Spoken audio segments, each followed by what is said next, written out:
I used to have this friend back in high school named Eli. We grew up in the same little farming town.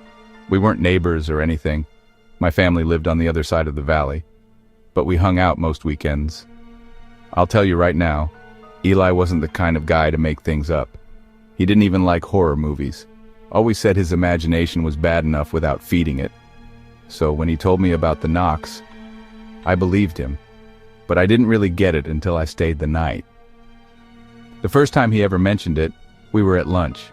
He leaned over and said, "You ever wake up to something knocking on your window?" I laughed. "Like, your dad trying to get you up?" He shook his head.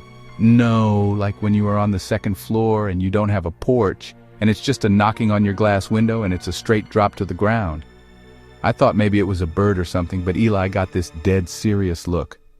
"Birds don't knock at 1 in the morning and they don't whisper your name." That's how it started. I didn't hear it myself until a couple months later. I was staying over at his place. His folks had already gone to bed and we were lying there talking about girls or music or whatever. That's when it came tap, tap, tap. I went quiet. Thought maybe I imagined it. But Eli just looked at me and pointed at the window. A few seconds later, it came again. Tap. I sat straight up. "Dude, we're upstairs." He nodded. "Told you." We didn't sleep at all that night. After that, he started keeping track of it. He'd write down the time, how many knocks, what happened after. He showed me the notebook once. Whole pages of 3 taps, 3:12 a.m., and 2 taps, 3:12 a.m. He said it wasn't just random. It was a countdown. 3 taps was the start. 2 was worse. 1 meant it was closer. And 0, well, he didn't know what 0 meant yet. I didn't know if I bought all that, but I couldn't deny what I heard. I stayed over one more time a few weeks later, and sure enough, we got 2 taps that night instead of 3.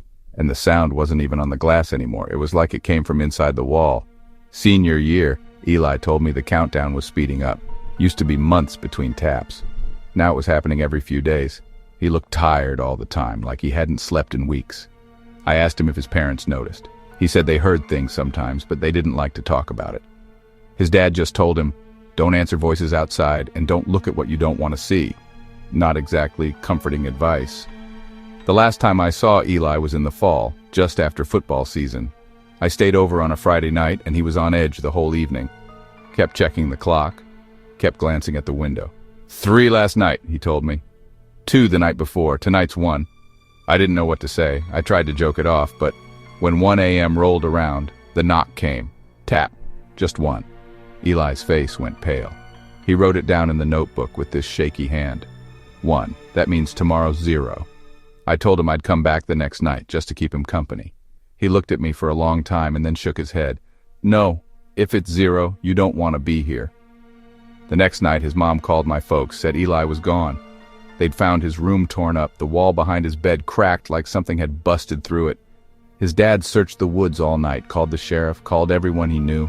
They never found him, no tracks in the dirt, no broken window, just gone, just gone. I still think about it. The notebook, the countdown, the way his dad wouldn't talk about it. I wonder if his parents knew more than they let on. People in town just say he ran away, but I was there. I heard the taps. I saw his face when the count hit 1. He didn't run. Something came for him. And the worst part? Last night I woke up to 3 taps at my window. Tap, tap, tap.